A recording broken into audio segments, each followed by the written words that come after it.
Tribunas, selamat pagi. Terimalah salam Dharma dari kami. Namo Buddhaya.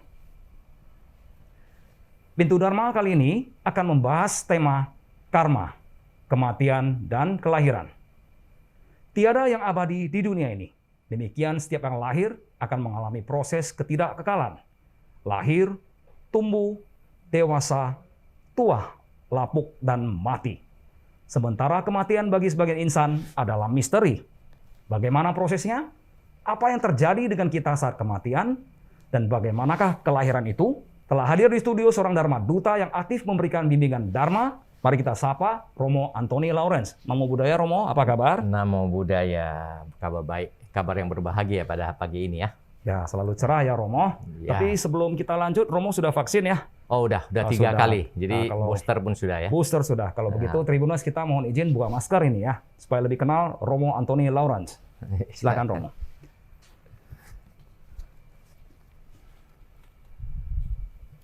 Romo Anthony, sepintas kita melihat masyarakat begitu senang merayakan ulang tahun. Ya. Tapi mereka tabu membahas kematian. Ya. Sebenarnya apakah itu kematian, Romo? Dan apa yang terjadi setelah tubuh mati? Iya. Jadi dalam kehidupan masyarakat, mereka mempunyai satu pandangan bahwa kelahiran itu adalah kebahagiaan. Namun sesungguhnya kalau kita melihat dari pandangan Buddha Dhamma, kelahiran ke dunia ini ya, dalam Dhammacakkappavattana Sutta, Buddha menjelaskan bahwa jati piduka, kelahiran itu adalah duka. Ya. Jadi kenapa kelahiran itu duka? Karena kelahiran ini kita harus berputar di dalam lingkaran samsara tersebut. Ya, kita selalu melakukan perbuatan-perbuatan yang mengkondisikan kita tidak bisa keluar dari samsara. Ya. Sesungguhnya kematian yang ditakuti oleh seseorang itu sebenarnya adalah akhir daripada perjalanan karma dalam kehidupan tersebut. Dari karma lampau berbuah pada kehidupan ini yang kita sebut dengan janaka karma penghasil yang sudah berakhir. Ya. Tinggal nanti di kematian kita karma baru yang akan bekerja. Kalaulah kita memang di dunia ini siap melakukan kebajikan-kebajikan yang mengkondisikan kita siap untuk terlahir di alam yang lebih baik. Justru kematian itu adalah merupakan suatu kebahagiaan sesungguhnya. Kenapa harus ditakuti? Yang penting kita siap menghadapi. Seperti itu ya, Romo. Ya. Tapi kalau kita lihat mereka pesta, bertambah usia, kemudian doanya tambah rezeki, tambah kinclong katanya kan. Kemudian makan-makan. Kalau dari persepsi lain kita lihat bertambah usia berarti semakin dekat kematian ini kan? Ya, sebenarnya bertambah usia, boleh dikatakan semakin berkurangnya sisa hidup kita sesungguhnya. Iya, Romo. Ya, jadi sesungguhnya kalau kita selalu mengelafalkan dalam bertambahnya usia itu semoga kita makin bahagia, itu boleh bagus. Tetapi semakin sejahtera dan artinya mendapat kemudahan-kemudahan itu sebenarnya bagus, sebuah karma baik yang berbuah. Namun kalau kesejahteraan yang didapat itu terakhir tidak dimanfaatkan dengan baik untuk dengan kemudahan itu membuat sebuah hal-hal yang baik, mempersiapkan kehidupan yang akan datang sia-sia. Kelahiran ke manusia menjadi manusia itu susah sesungguhnya. Iya, Romo. Ya, begitu lahir ya manfaatkanlah dengan sebaik-baiknya. Kalau menurut perspektif Dharma, Romo, saya lihat beberapa orang kalau sudah sakit keras atau kecelakaan, sekarat, mereka ketakutan, Romo. Sebenarnya itu gejala apa, Romo? Ya, kita katakan kalau seseorang itu yang sakit ataupun seseorang yang dengan kejadian traffic accident misalnya, ya memang ini sebuah karma buruk yang bekerja dalam perjalanan kehidupan mereka. Iya, Romo. Ya. Kalau kita bisa menghadapi, dikatakan sebagai seorang Buddha, umat Buddha harus mempunyai sebuah yoniso manasikara. Apa itu, Romo? Sebuah perhatian yang benar, sebuah refleksi yang benar. Kalaulah kita menghadapi sebuah karma buruk misalnya, kita sebenarnya harus berpikir, ya setidaknya sebuah karma buruk itu sudah berkurang dalam kehidupan ini.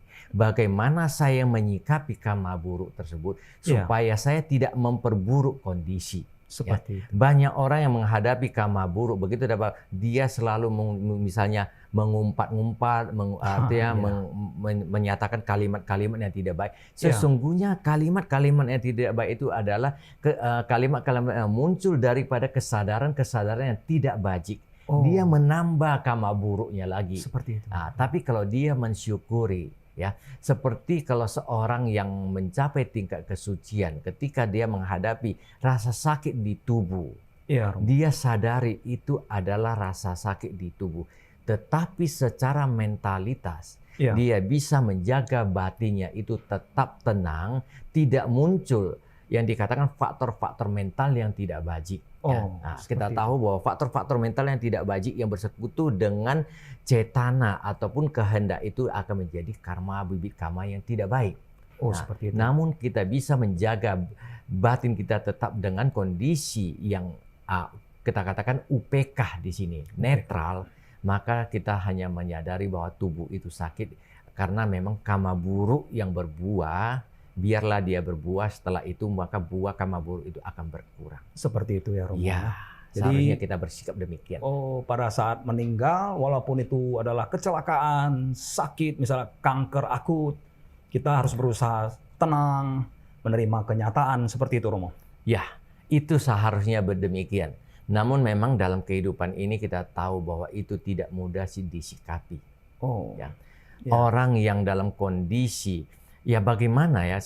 Saya pernah ditanya oleh beberapa orang mengatakan bagaimana sesungguhnya yang kita berlatih supaya menjelang kematian, walaupun kita dalam kondisi sakit, kita bisa untuk tetap tenang. Batin itu tidak bergejolak menanggapi dengan penuh keluhan. Karena keluhan semua itu kan yang dikatakan dalam Abhidhamma adalah aku salah. Kesadaran-kesadaran aku salah yang tidak berbajik. Bagaimana caranya? Saya katakan berlatihlah sejak saat ini. Caranya?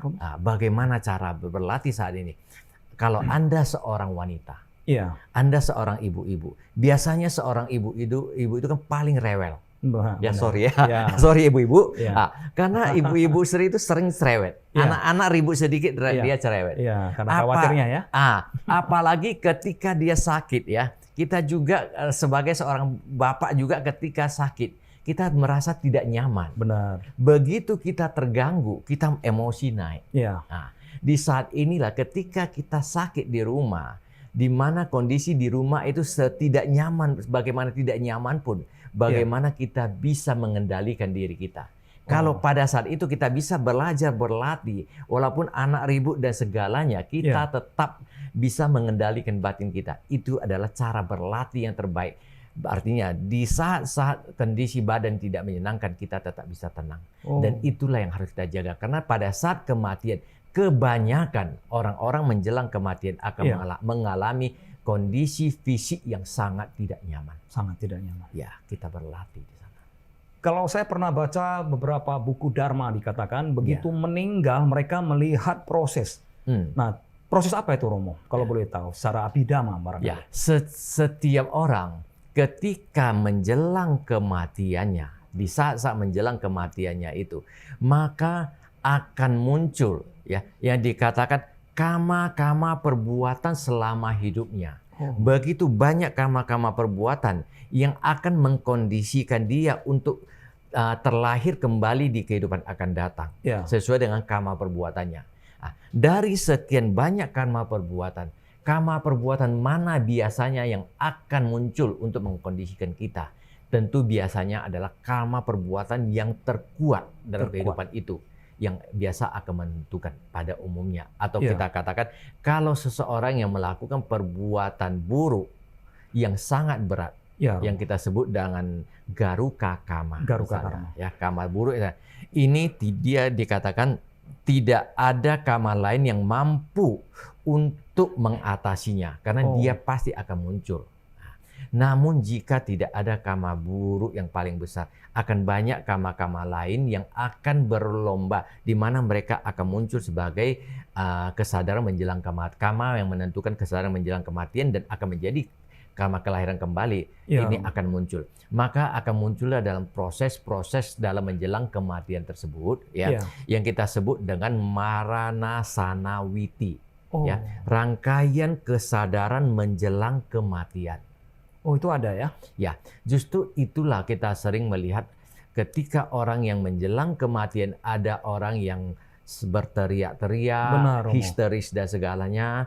Namun ada orang yang begitu tenang, begitu damai, akhirnya pergi dengan kedamaian. Iya, Romo. Ya, nah, jadi ini adalah proses-prosesnya. Nah, di antara karma-karma buruk atau karma baik yang dilakukan sepanjang hidup, nanti di sana akan ada munculnya. Namun dalam prosesnya, kemunculan daripada karma-karma tersebut, ketika dia akan menjadi pengkondisi sebagai kesadaran terakhir, yang menjelang kematian sebelum kesadaran kematian. Dan kesadaran menjelang kematian terakhir, rangkaian kognisi kesadaran kematian terakhir sebelum juti cita, inilah yang sering dikatakan akan menjadi karma pengkondisi kelahiran akan datang. Dalam menjelang itu sebelumnya juga akan muncul proses-proses batin yang banyak oleh karma-karma lain juga. Jadi ketika proses-proses tersebut memang dikatakan apabila kesadaran menjelang kematian yang terakhir tersebut yang muncul adalah karma baik, maka orang tersebut akan terlahirkan di alam yang baik. Seperti itu. Maka kita usahakan di mana ketika orang-orang yang sudah menjelang ajal-ajalnya kita ketahui, kita mengkondisikan beliau, berikanlah suasana yang baik. Berikan suasana yang nyaman, artinya tempat tinggal dia, di ruangan kamar dia, berikanlah suasana yang terang, pencahayaan bagus, udara yang bagus, kondisi yang otomatis akan mempengaruhi perasaan dia menjadi lebih baik. Termasuk dengan kode-kode suci dari Dharma, misalnya Dharma Cakra, Buddha Rupang, bisa Romo. Ini kenapa? Kenapa kita menaruh objek-objek suci di dekat daripada orang yang menjelang kematian? Romo. Kita ketahui, apalagi sebagai seorang umat Buddha yang sering ke wihara, yang sering berhadapan, bertemu dengan objek-objek suci, bertemu dengan biku, bertemu dengan melihat rupang Buddha, melihat lambang-lambang Dhammacakka dan semuanya. Dengan melihat tersebut kita biasanya muncul rasa hormat. Rasa hormat kepada objek suci, karena kita meyakini bagaimanapun ini objek suci adalah merupakan ajaran Buddha, mewakili Buddha itu sendiri. Kita dengan penuh hormat menghormatinya.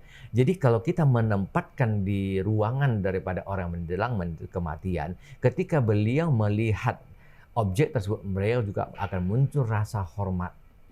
Akan teringat akan perbuatan-perbuatan baik yang dilakukan sepanjang hidup, dengan mengingat kejadian-kejadian sebelumnya. Apabila keingatan itu muncul dengan begitu jelas, terutama di kesadaran terakhir menjelang kematian muncul begitu jelas, dikatakan sebagai munculnya kembali kama, tanda kama dan tanda tempat kelahiran, kama nimita atau gati nimita. Kalaulah kama yang lampau itu muncul kembali sebagai kesadaran yang baru muncul, seperti kesadaran yang muncul ketika dia melakukan perbuatan tersebut, maka ini akan menjadi sebuah kama yang akan mengkondisikan dia menjadi kesadaran menjelang kematian terakhir dan menjadi kesadaran kelahiran kembali di kehidupan akan datang beliau. Dengan kata lain berarti perbuatannya itu sangat berkesan gitu, Romo. Makanya dalam kehidupan ini kita sebaiknya sepanjang hidup kita usahakan lebih banyak melakukan perbuatan-perbuatan bajik, supaya ini yang akan selalu muncul dalam batin kita. Kebiasaan-kebiasaan yang kita sebut dengan habitual kama ataupun acina kama. Acina kama. Berarti pada saat dia melakukannya, dia terkesan, kemudian perbuatan itu berulang-ulang, sehingga dia memiliki pengaruh yang besar dalam hidupnya. Seperti ini. Acina kama itu begini. Memang kita katakan tadi bahwa kama penentu itu adalah kama yang terkuat, garuka kama.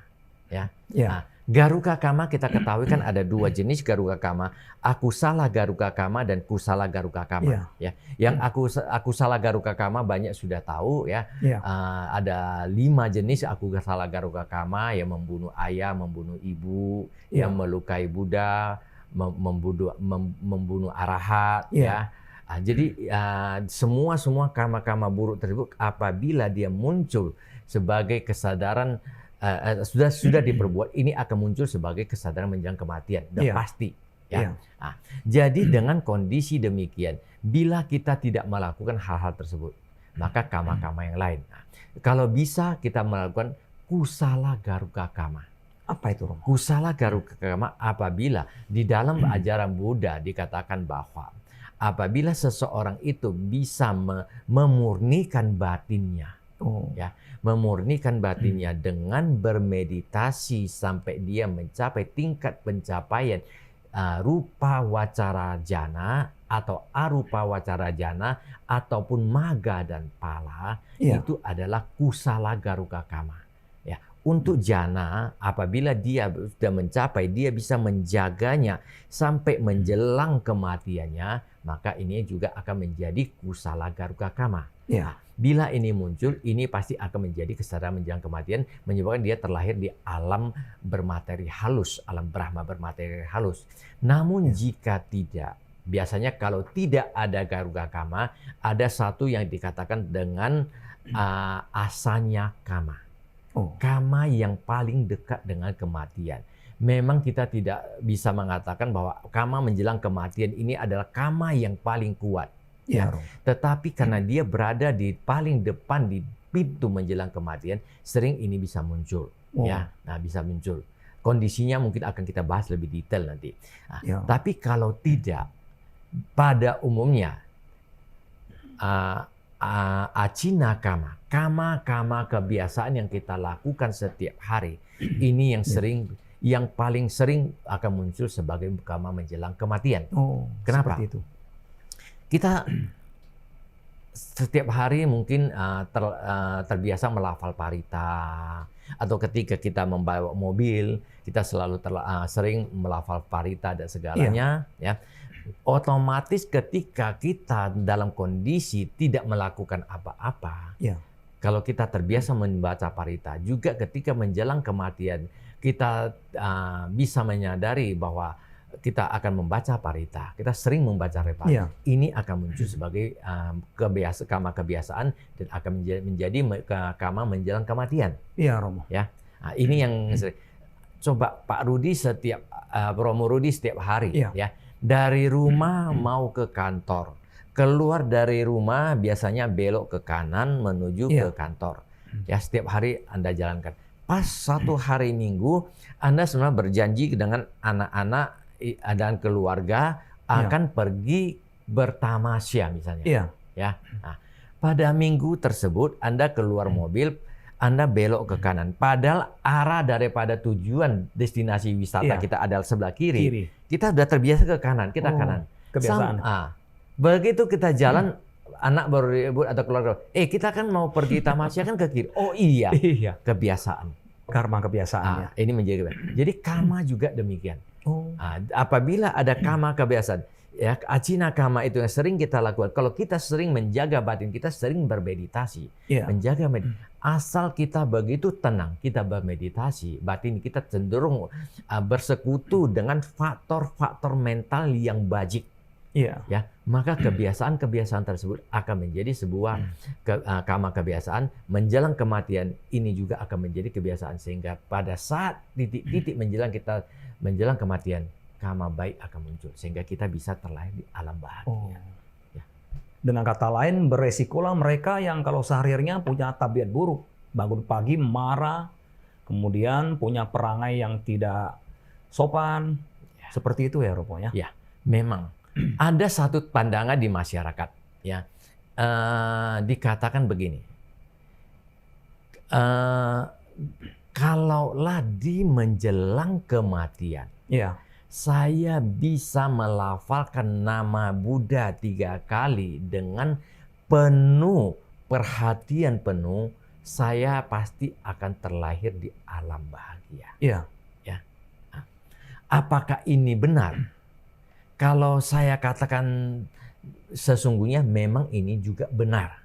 Iya, Romo. Ya. Nah, jadi kalau demikian orang bisa berkata, kalau gitu sepanjang hidup saya nikmati aja kehidupan saya. Iya. Ya, nanti menjelang kematian saya baru berpikir bagaimana melafalkan nama Sang Buddha dengan begitu tulus dan penuh hormat. Iya. Ya. Katakanlah dia berhasil. Saya katakanlah dia berhasil. Iya, Romo. Oke, dia terlahir di alam bahagia. Iya. Ya. Tetapi berapa besar kekuatan kesadaran yang hanya sesaat tersebut yang dimunculkan mengkondisikan dia terlahir di alam bahagia. Iya, Ya, Romo. kekuatan kamanya itu lemah.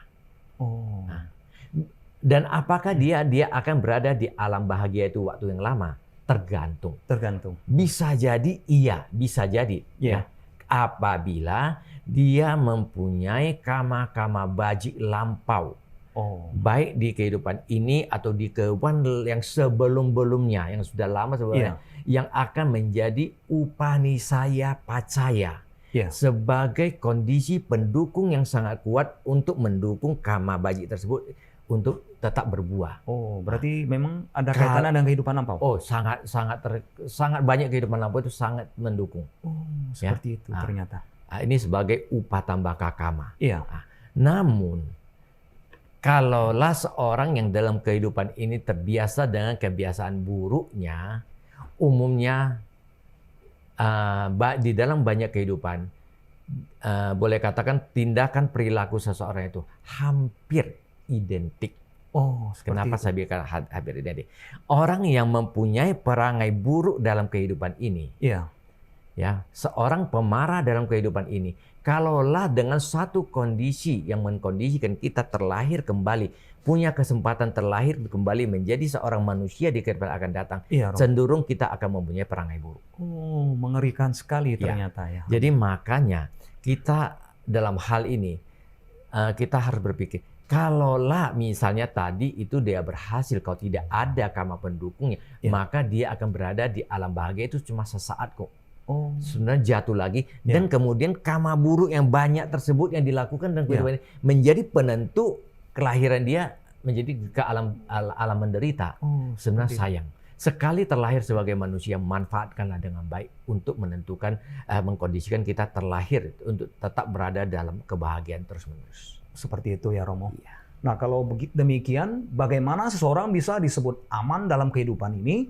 Dalam arti tidak berisiko terlahir di 4 alam rendah, misalnya alam binatang, alam hantu, alam raksasa, dan alam neraka.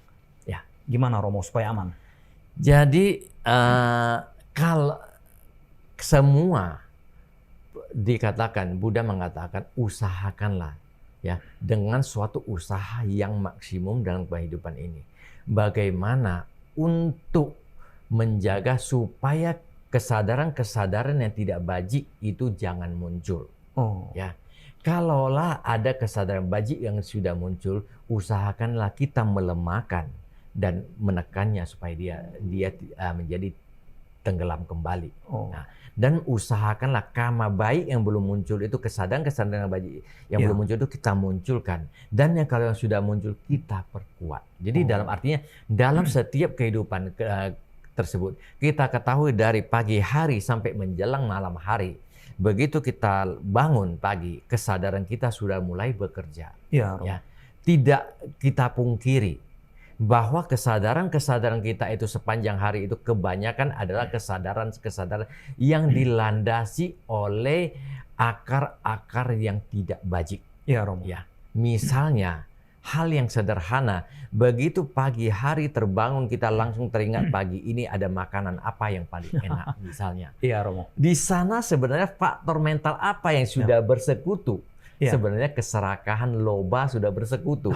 Nah, cuma sebagai manusia kita tahu, kita sadar ya, kita tidak terlepas dari kondisi demikian. Iya, Romo. Nah, kalaulah itu mesti tetap muncul karena kita tidak sebagai seorang putu jana, manusia biasa, kita tidak bisa terhindar karena kotoran-kotoran batin kilesa kita itu masih banyak. Ya, ini masih bisa muncul. usahakan ya. Dikatakan dengan kesadaran dengan akar loba tersebut ya, dia ada kesadaran akar loba yang bersekutu atau disertai dengan pandangan salah atau disertai oleh pandangan benar. Seperti itu. Kalaulah kita bisa dikatakan munculnya loba mula cita yang ditigata wipayutam, ya, tidak bersekutu dengan pandangan salah.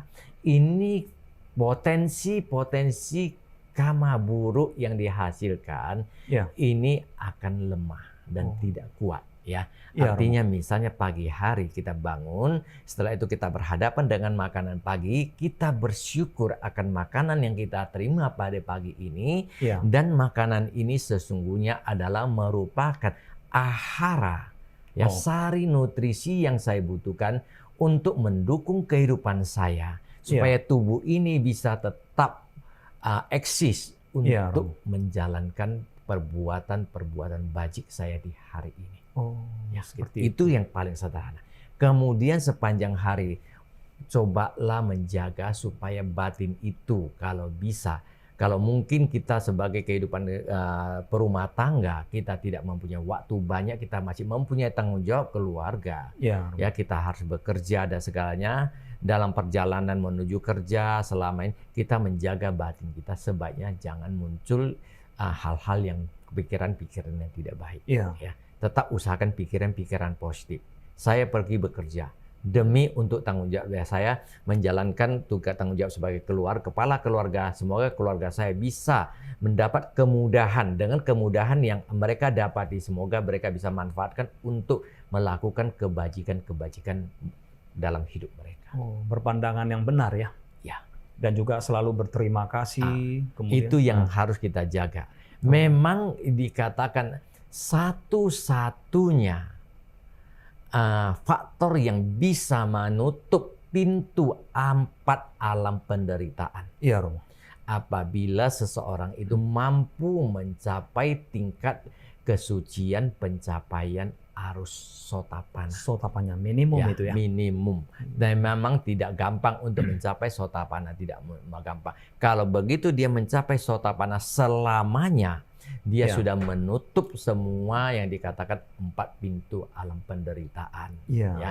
Namun kalau kita tidak mampu mencapai sotapana dalam kehidupan ini, misalnya kita bisa satu tingkat di bawahnya, cula sotapana, ya, yang menentukan di kehidupan akan datang kita tidak terlahir. Kehidupan akan datang dia cuma satu kehidupan menentukan. Kalau sotapana dia sudah menutup sepenuhnya. Kalau cula satu kehidupan, karena gimana? Di kehidupan akan datangnya itu kalau dia melakukan kebajikan lagi, dia menapak terus ke tahap pencapaian lebih tinggi. Namun kalau kita dalam kehidupan sehari-hari usahakan, setidak-tidaknya usahakanlah perbuatan kama-kama perbuatan kita itu bisa mengkondisikan kita tetap berada dalam jalur yang benar, sehingga kita bisa terlahir minimal sebagai seorang manusia. Jagalah batin yang terbaik. Berarti itu kita meminta pada masyarakat untuk sadar setiap saat. Sesungguhnya demikian. Berarti sadar dengan pikirannya, jangan suka dengki, benci. Kemudian tadi dari makanan Tribuners, bahkan itu juga bisa berbahaya karena ketika bangun kita selalu mencari yang lebih lezat. Nah, nanti sampai di toko itu tidak ada kecewa berat, marah-marah. Ini si Babang kenapa sih nggak jualan gitu ya. Nah, yang kedua kemudian porsinya mau besar. Kalau udah beli mahal-mahal, porsinya kecil, kita juga istilahnya mengguyon, istilahnya, wah mengapa ini seperti ini? Saya udah bayar mahal, porsinya kecil sekali. Nah, timbullah yang namanya keserakahan di dalam batin kita. Seperti itu Romo ya. Baik. Yang berikutnya, tadi ada dijelaskan tentang janaka karma, acinya karma, upapilaka karma. Nah, sebenarnya karma itu apa, Romo? Artinya bagaimana pembentukan itu dan dampaknya sehingga ia bisa membuahkan hasil. Kama, sesungguhnya kalau kita berbicara kama, di mana Buddha mengatakan kehendak. Apabila di sana ada kehendak, perbuatan yang mempunyai kehendak, cetana. Nah, maka kehendak itu sudah merupakan kama. Karena tidak ada satu perbuatan pun yang akan terjadi tanpa didahului oleh kehendak. Ya, tanpa didahului oleh niat atau kehendak tadi untuk melakukan, ya, cetana. Nah, jadi oleh karena itu Buddha menjelaskan bahwa cetana itu juga adalah karma. Ya. Nah, cuma karma tersebut kita dalam perbuatan karma kita mempunyai 3 pintu perbuatan. Ya, bisa melalui pintu perbuatan karma dengan pintu batin. Hanya dengan berpikir. Saya melihat orang yang menderita, muncul cinta kasih, muncul metta, betapa kasihannya, semoga dia muncul karuna, semoga dia terbebas dari penderitaan. Itu sebenarnya sudah muncul sebuah perbuatan secara batin yang bajik. Seperti itu. Nah, itu juga sudah ketika dia kesadaran ini muncul dan padam, dia sudah meninggalkan potensi-potensi kamanya di dalam arus mental kita. Nah, jadi makanya kenapa kita harus menjaga batin. Buddha selalu mengatakan, sucikanlah pikiran hati nurani Anda. Artinya batin-batin kita itu selalulah munculkanlah kesadaran-kesadaran yang murni, yang bajik. Kesadaran-kesadaran yang tidak bajik itu usahakan ditekan, jangan muncul. Itu perbuatan secara batin. Ada perbuatan dengan ucapan. Setelah muncul dari batin, kita perkuat dengan perbuatan ucapan. Ya, ketika kita melafalkan, kita mengatakan hal-hal yang bajik, itu sudah perbuatan secara ucapan. Seperti itu. Kemudian kita bisa melakukan sebagai tindakan secara jasmani. Nah, ini perbuatan. Nah, jadi tergantung nanti perbuatan-perbuatan ini yang kita katakan kama, pada saat itu kita melakukan sebagai kama yang bajik ataupun yang tidak bajik. Tergantung perbuatan kita. Kalaulah karma bajik, otomatis dia nanti akan menjadi sebuah karma bajik. Nah, ketika sebuah karma itu dihasilkan, ya, dia akan kita melakukan sebuah perbuatan menghasilkan potensi karma. Karma tersebut akan berbuah. Ketika dia berbuah, dia mempunyai bentuk-bentuk jenis bagaimana dia menghasilkan hasilnya. Dia bisa menjadi janaka kama. Apa itu, Romo? Nah, janaka kama adalah kama penghasil. Ya, kama penghasil artinya ketika kama ini cukup kuat. Contohnya dia menghasilkan kelahiran kembali seseorang itu menjadi seorang manusia. Itu adalah janaka kama bekerja. Seperti itu. Nah, ketika dia ketika seseorang melakukan sebuah perbuatan baik, ada berapa banyak potensi karma yang muncul pada saat itu? Sangat luar biasa banyak. Ya, kita ketahui dalam satu sentikan jari, ya, itu kesadaran yang muncul dan padam dikatakan lebih dari, kalau kita analogiskan, lebih dari triliunan kali. Begitu banyak. Dalam setiap kali kemunculan kepadam, dia masing-masing akan mempunyai potensi kamanya. Ada potensinya. Ada potensi. Jadi potensi kamanya. Ketika satu potensi menghasilkan sebagai seorang manusia, yang lain akan bagaimana?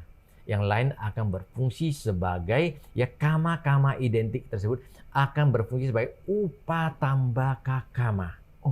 Kama penyokong yang mendukung janaka kama tersebut bisa bertahan lebih lama.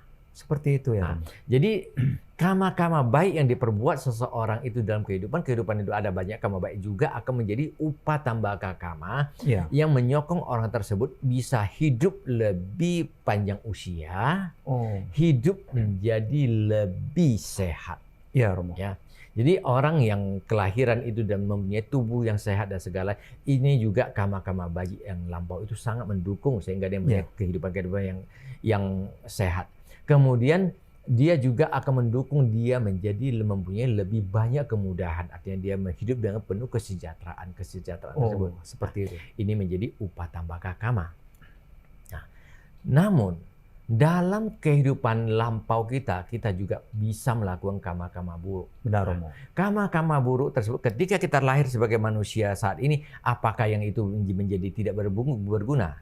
Tidak. Dia masih mengikuti dalam kehidupan kita. Bila suatu saat berdasarkan pakakala dhamma. Ya, Romo. Ya, pakakala kama, di mana kamanya sudah saatnya berbuah berdasarkan waktunya, terkondisikan berbuah dalam kehidupan kita, dia juga bisa menjadi upapilaka kama. Kama penghalang yang menghalangi kenyamanan kita dalam kehidupan saat ini. Ya, Romo. Ya, artinya kita dalam kehidupan ini kita sudah hidup tenang, nyaman, dan tiba-tiba sebuah kama buruk berbuah. Ya. Ini ada kama lampau yang berbuah sebagai upapilaka kama. Kama penghalang, sehingga dia menghalangi kenyamanan kita pada terhalang sesaat. Tergantung kekuatannya.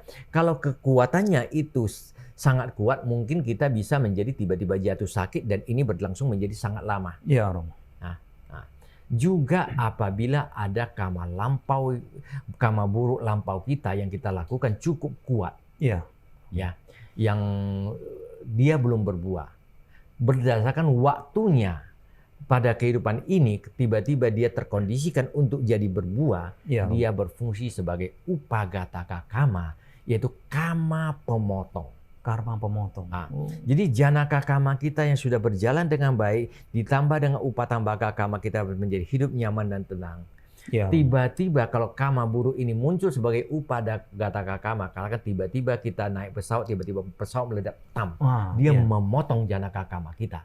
Sehingga janaka kama kita berakhir kita meninggal dengan kekuatan janaka kama tersebut, upagataka kama tersebut, dan dia juga mempunyai potensi menghasilkan akibatnya, menyebabkan seseorang itu terlahir di alam penderitaan. Bisa langsung dipotong begitu? Bisa, ya.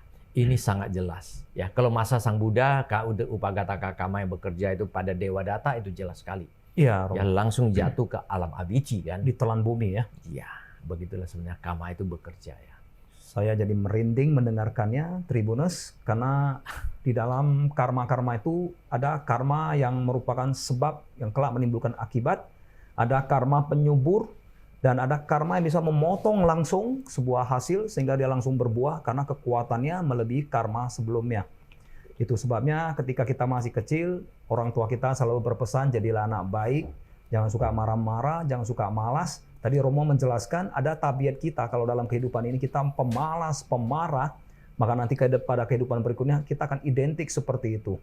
Jadi orang-orang cerdas pada kehidupan lampaunya karena mereka rajin berusaha berjuang sehingga mencapai satu stadium. Tapi kalau kita ingin berubah tentu ada teori metamorfosis dan itu perlu perjuangan keras. Nah berikutnya Romo, adakah urutan kualitas karma? Kualitas yang lebih dominan di antara semua tadi? Dan apakah karma itu bisa layu atau gugur tidak berbuah lagi? Ya, kalau berbicara mengenai kualitas, ya itu kekuatan karma tadi ada menghasilkan tadi yang karma penghasil, penunjang ya. Namun juga berbicara bagaimana apakah karma itu bisa layu, ya. Yang kita dalam bahasa Pali disebutkan sebagai ahosi karma. Ahosi karma. Ya, karma yang menjadi divang, menjadi tidak bermanfaat. Ya, artinya dia bisa menjadi tidak terkondisikan untuk berbuah. Bisa jadi, tapi itu biasanya adalah karma-karma yang sangat kecil. Ya, jadi misalnya kalau berdasarkan waktu sebuah karma itu menghasilkan akibatnya, ya, ada karma yang kita perbuat. Apakah kalau saya menolong seorang pada saat ini, apakah karma perbuatan itu akan berbuah pada kehidupan ini atau tidak? Apa harus berbuah nanti setelah saya mati? Nah, di dalam berdasarkan yang kita katakan pakakalada kama. Kama berbuah berdasarkan waktunya. Ada yang kita sebut sebagai ditadama wedania kama. Kama yang berbuah pada kehidupan ini juga. Ada yang kita sebut dengan upapaja wedania kama. Kama yang berbuah setelah kehidupan ini. Artinya begitu kita meninggal dia langsung berbuah di kehidupan kedua. Ada kama yang kita sebut dengan aparaparia wedania kama. Kama yang akan berbuah di kehidupan ketiga atau bisa berbuah sampai ketika kita menjelang perputaran daripada kelangsungan kehidupan dan kelahiran kita kembali yang terakhir, ketika kita bisa mencapai tingkat kesucian arahat. Itu berapa panjang dia masih tetap mempunyai potensinya. Dan terakhir itu yang dikatakan ahosi kama. Sebenarnya ahoshikama atau kama yang bisa layu, artinya dia katakan dia tidak berbuah, hanya kama-kama perbuatan kecil yang sangat kecil sebenarnya, yang karena suatu kondisi dia tidak bisa menyumpai kondisinya untuk berbuah, akhirnya dia menjadi layu. Ada jenis-jenisnya, kalau mau bisa kita bahas. Kama itu jauh panjang sekali. Kalau kita mau bahas kama, saya rasa bisa 2 tahun nggak habis-habis ya. Ya, buku Walking of Kama tahu ya? Iya, Itu saya kerjakan selama 1,5 tahun, itu begitu lama. Itu kalau kita bahas lagi, kita uraikan, itu akan memakan waktu berapa lama saya nggak tahu. Jadi secara mayoritas, secara umum ya, generalnya kira-kira demikian kerjanya kama ya. Jadi dia bisa. Jadi kalau kama perbuatan bisa berbuah pada saat ini ya bisa. Ya, buahnya sebagai minimal ketika kita menolong seseorang. Setelah menolong seseorang, sering muncul rasa kebahagiaan di dalam batin kita. Itu adalah juga salah satu buah karma perbuatan yang kita lakukan pada kehidupan ini. Apakah kalau kita berbuat karma, itu targetnya juga berpengaruh? Contoh, saya berbuat berdana makan ini pada seorang biku biasa dan seorang biku arahanta. Apa bedanya, Romo? Jadi berdana itu ada beberapa, atau berbuat karma itu ada beberapa hal yang bekerja sangat baik. Karena di dalam karma tidak dikatakan tidak ada satu sebab saja yang akan menghasilkan satu akibat. Biasanya sebuah akibat itu juga ditentukan oleh banyak sebab. Seperti itu. Kita lahir sebagai manusia memang satu mahakusala cita ya, menghasilkan mahawipaka cita, menyebabkan kesalahan. Itu dikatakan satu kesalahan. Tetapi nanti ketika dia bekerja, dia dipengaruhi oleh banyak faktor yang bekerja. Jadi artinya banyak sebab baru bisa menghasilkan banyak akibatnya yang bekerja secara berurutan, secara simultan. Jadi dengan kondisi tersebut, kalau kita katakan bahwa kita bisa terlahir sebagai manusia, bisa berbuat, itu kama-kama itu bekerjanya itu. Jadi dia bekerja itu memang betul-betul sangat kompleks. Sangat kompleks. Ya. Jadi yang tadi dikatakan bahwa bagaimana kira-kira orang itu dari kama itu bisa menghasilkan akibatnya kan? Jadi dalam hal tersebut kita bagaimana kita menyikapi karma tersebut. Jadi perbuatan kita itu kita usahakan yang baik sehingga menghasilkan kondisi-kondisi yang baik. Kondisi-kondisi yang bekerja itu apa saja yang bekerja. Jadi banyak hal yang bisa bekerja pada satu karma. Jadi target yang kita lakukan berdana misalnya. Kalau saya berdana, pertama, apakah dana itu memang sangat dibutuhkan pada saat itu? Itu juga penting. Kita tidak munafik. Bila Anda ketika ingin berdana kepada seorang guru yang Anda yakini dia adalah seorang guru yang suci. Tetapi dalam perjalanan Anda bertemu dengan seorang yang sudah sangat kelaparan sekali. Membutuhkan, sebenarnya hampir mati kelaparan. Anda melihat dia, Anda mengatakan saya ingin berdana kepada orang yang suci dengan harapan saya mendapatkan kama yang lebih superior. Ya, Anda lewati, ini salah. Ya, siapa yang paling membutuhkan pertama itu kita usahakan. Karena tidak tertutup kemungkinan di sana sang guru suci sudah mendapat banyak dana makan dari orang-orang lain. Seperti itu.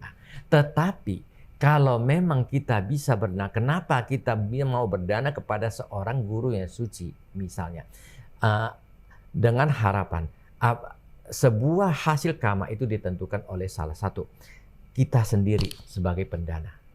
Apakah kita mempunyai cukup baik moralitas atau tidak? Kalau dua orang sama-sama ingin berdana kepada seorang guru yang suci, tetapi kita mempunyai moralitas yang berbeda. Romo Rudi setiap hari menjalankan bukanlah 8 sila, setiap hari udah menjalankan 10 sila. Saya cuma menjalankan 5 sila. Romo Rudi menjalankan dengan penuh penghormatan terhadap sila-silanya, dengan ketulusan. Saya menjalankan boleh katakan terputus-putus, terpotong-potong. Kita mempunyai moralitas yang berbeda. Seperti itu. Ini sudah pasti mempengaruhi. Kemudian dana yang kita hasilkan. Iya. Ya, katakanlah saya berdana satu bungkus makanan, Romo Rudi juga satu bungkus makanan, tetapi makanan yang Romo Rudi itu beli dengan hasil keringat murni. Iya. Dan saya berdana hanya dengan uang sedikit menipu. Oh, berbeda. Mengerikan sekali. Ya, ini juga salah satu ya. Iya. Jadi kemudian orang yang kita berdana, kita juga mengharapkan orang yang mempunyai moralitas yang baik. Iya. Ya. Kalau mereka mempunyai moralitas, artinya bisa orang guru yang suci berarti mempunyai moralitas yang sangat murni. Iya. Ini kalau terpenuhi semua, maka ini akan menjadi kama yang superior. Sadu. Jadi kenapa orang berlomba-lomba? Itu tujuannya. Tetapi juga pada saat melakukannya ini akan berpengaruh. Iya. Senang pada sebelum saat melakukan, senang pada saat melakukan, dan senang setelah melakukan. Jangan senang pada saat sebelum melakukan, bersemangat pergi menyediakan dana makanan tersebut. Iya. Ketika dia menuju ke berdana kepada guru karena ada orang lain yang buru-buru memotong jalan dia, dia marah-marah pula. Tidak tahu saya udah bersiap-siap dari tadi pagi jam 4 saya mau bersiap. Kamu nggak tahu, antri dong. Itu kesadaran yang tidak bermoral muncul. Ini menurunkan kualitas kamanya. Oh, ternyata pengaruh juga ya. Iya, pasti. Jadi ini sebenarnya banyak hal-hal yang mempengaruhi ya. Iya. Jadi usahakanlah itu. Namun dalam hal tadi, ketika kita berdana kepada seorang di tengah jalan, kita berdana kepada orang yang betul-betul membutuhkan tersebut, ini kita sudah berarti menolong nyawa dia. Kalau kita berarti kita dengan makanan kita dia terselamatkan. Ini jiwita dana. Jiwita dana. Dana memberi kehidupan dia. Artinya dengan kemudian dia bisa bertahan hidup lah. Ini kamanya sangat besar. Jadi artinya memang berdana kepada guru yang baik itu baik, tapi ya tetap faktor-faktor lain diperhatikan. Oh, jadi bukan hanya seorang guru yang di tengah arahanta, kemudian kita berdana sudah pasti baik. Ternyata Tribuners tadi dikatakan oleh Romo Anthony Lawrence, bahwasanya sumber penghasilan itu juga menentukan cara kita menyerahkan, waktu itu apakah kita sopan, gembira, berbahagia sebelum, saat, dan sesudah, juga mempengaruhi, dan waktu itu pikiran kita juga menentukan. Kalau misalnya timbul kemarahan, timbul kecemburuan, timbul ketersinggungan dan sebagainya, itu menurunkan kualitasnya. Jadi Tribuners berhati-hatilah ketika kita melakukan proses dana dalam rangka menghasilkan sebuah karma kebajikan. Nah, Romo, setelah seseorang berbuat baik, kita mengetahui kalau mereka meninggal semasa hidup berbuat baik ya tidak usah takut. Nah, alam-alam tujuan itu ada berapa, Romo? Sebenarnya kalaulah mampu ya, kalaulah bisa mencapai keluar dari 31 alam kehidupan ini adalah yang terbaik ya, mencapai tingkat kesucian arahan. Namun kita tahu untuk mencapai ke tingkat itu bukan hal yang mudah. Ya, dibutuhkan kesungguhan kita berlatih, dibutuhkan parami pendukung lampau kita apa setelah sudah cukup mendukung ke sana. Ini kita tidak tahu ya. Namun yang terbaik adalah kita melakukan kebajikan. Memang terlahir di 6 alam surga itu termasuk alam bahagia, ya itu baik ya. Kalau bisa usahakan kita bermeditasi sampai mencapai ke tingkat pencapaian jana, bisa terlahir di alam Brahma, dalam arti bukan tujuan kita menjadi Brahma, tetapi sampai di alam Brahma pun kita masih bisa tetap berlatih mensucikan diri kita untuk mencapai tingkat kesucian yang lebih tinggi lagi di sana. Itu baik, karena memang kalau kita terlahir di alam surga, misalnya alam dewa, di alam dewa tersebut terlalu banyak kebahagiaan yang ada di sana. Kita sering terjebak dalam kebahagiaan tersebut, kita melupakan. Kita hanya menikmati kebahagiaan tanpa memikirkan penyucian daripada diri kita. Jadi lalai kita ya. Lalai, sehingga ini bahaya, kita bisa jatuh kembali ke alam rendah. Ya. Romo. Jadi ya kalau bisa mencapai ke tingkat alam ya lebih tinggi ya, kemudian ya yang terbaik kalau di alam Brahma itu kalau kita bisa mencapai alam sudawasa kan. Alam Sudawasa. Alam sudawasa itu kita kena ada 5, Aviva, Atapa, Sudasa, Sudasi dan Akanita kan. Iya, Romo. Nah, tapi untuk mencapai itu kan tidak mudah. Hanya seorang anagam Iya. ya yang mampu terlahir di alam sana. Sudawasa. Nah, Iya. namun juga ya kita tahu bahwa sebenarnya bisa terlahir di alam manusia itu juga adalah sangat baik ya. Masih ingat dengan Brahma Mahasampati Iya. ya. Sesungguhnya Brahma Mahasampati itu sebelumnya di dalam kehidupan sebelumnya, sebelum dia lahir di alam Brahma, dia adalah seorang biku yang sudah mencapai tingkat anagami. Oh, seperti itu. Dan dia akan sebenarnya dia kalau berdasarkan kelahiran dia akan terlahir di alam sudawasa. Iya. Namun ketika saat itu dia mengetahui bahwa Sang Buddha Sang Tathagata Buddha Sakyamuni akan segera hadir di dunia tersebut, Iya. sehingga dia dalam keinginannya untuk menjadi siswa daripada Sang Buddha, Iya. dia mengembangkan sebuah kemahiran dalam jana untuk bisa terlahir di alam jana pertama. Iya. Di dalam jana pertama itu kan ada 3, alam Brahma Parisaja, Brahma Purohita, dan Mahabrahma. Iya. Dia terlahir di alam Mahabrahma dengan tujuan supaya lebih dekat dengan alam manusia, bisa bertemu dengan Buddha. Seperti Jadi ya terbaik itu kalau bisa ya mencapai kalau sudah alam sudawasa ya sudah bagus. Setidak-tidaknya kalau memang kita bisa mencapai tingkat kesucian, kita bisa memilih di alam bahagia mana dan kita sudah akan terbebas dari 4 alam penderitaan. Iya, Romo. Tadi Romo ada menyebutkan alam manusia itu alam yang baik. Mengapa, Romo? Ya. Kenapa saya katakan alam manusia yang terbaik? Sebagai bukti kita melihat dari sekian banyak Buddha yang mencapai tingkat pencerahan kebudaan selalu di alam manusia. Oh, alam manusia. Ya, karena kita ketahui salah satu jalan untuk bisa terbebas dari penderitaan adalah apabila kita memahami secara baik 4 kebenaran mulia. Iya, Romo. Ya, 4 kebenaran mulia itu kita ketahui ya itu dukkha arya saca, kebenaran mulia tentang penderitaan, ya, samudaya arya saca,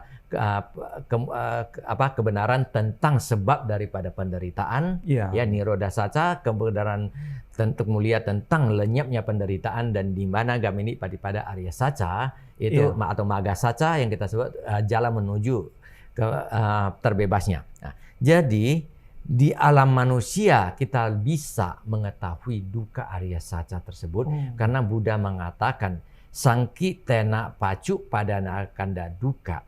Ya. Dengan singkat 5 pencengkraman daripada agregat kelompok kehidupan itu adalah dukkha. Jadi di alam manusia dukkha dan sukha itu dapat kita ketahui, kita pahami dengan jelas. Kalau kita terlahir di alam Brahma, boleh katakan setiap hari kita hanya menikmati jana bliss.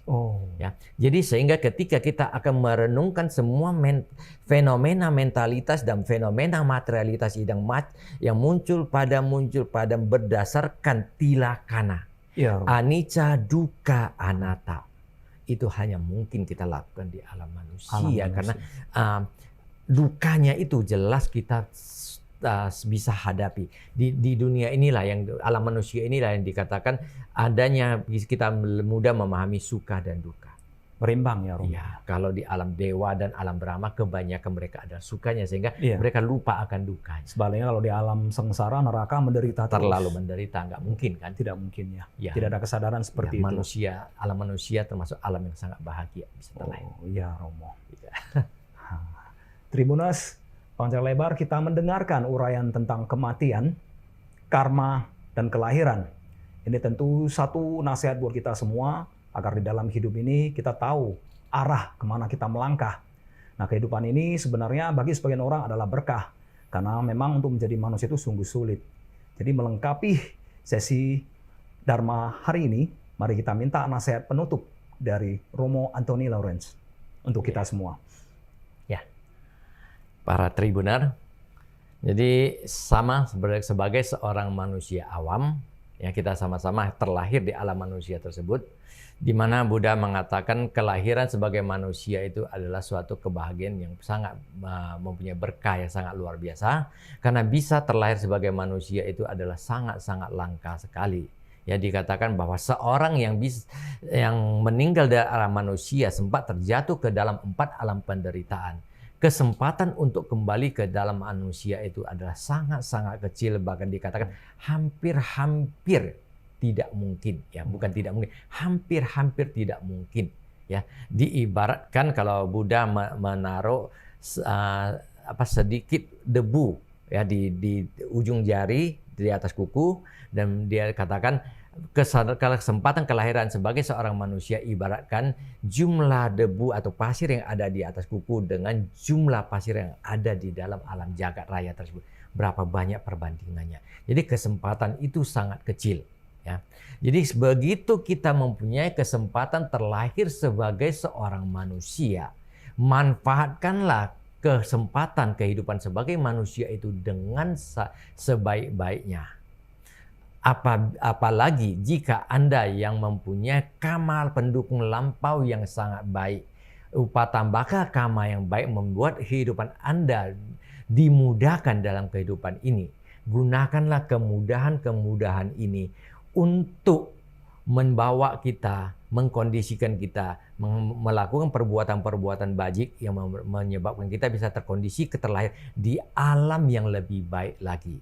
Bukan menggunakan kemudahan-kemudahan kita untuk memudahkan kita, membawa kita ke alam yang kurang baik.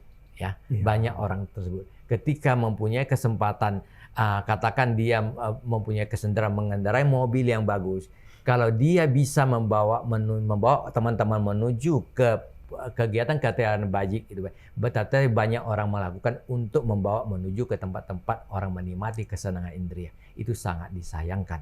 Ya, berbuatlah baik, ya, sucikanlah hati nurani, ya, berusahalah berbuat kebajikan yang sebanyak-banyaknya. Sadu Romo Anthony Lawrence. Tribuners, di saat menjelang wafat, Buddha mewejangkan sebuah kalimat, Wayadama, Sangkara, Apamadeta, Sampadeta. Yang artinya, segala sesuatu tidaklah kekal. Karena itu, berjuanglah dengan sungguh-sungguh untuk membebaskan diri kita dari penderitaan. Dengan mengetahui bagaimana kematian menghampiri kita, dan kelahiran dalam wujud apapun tidak menjamin kebahagiaan. Seyogianya kita berhati-hati dengan pikiran, ucapan, dan perbuatan kita. Terima kasih kita aturkan kepada Romo Anthony Lawrence. Semoga tidak henti-hentinya mengumandangkan Dharma bagi kita semua. Demikian juga Pintu Dharma edisi hari ini. Sampai jumpa di ulasan berikutnya. Nibbana Pacayo Hotu. Sadu, sadu, sadu. Sadu.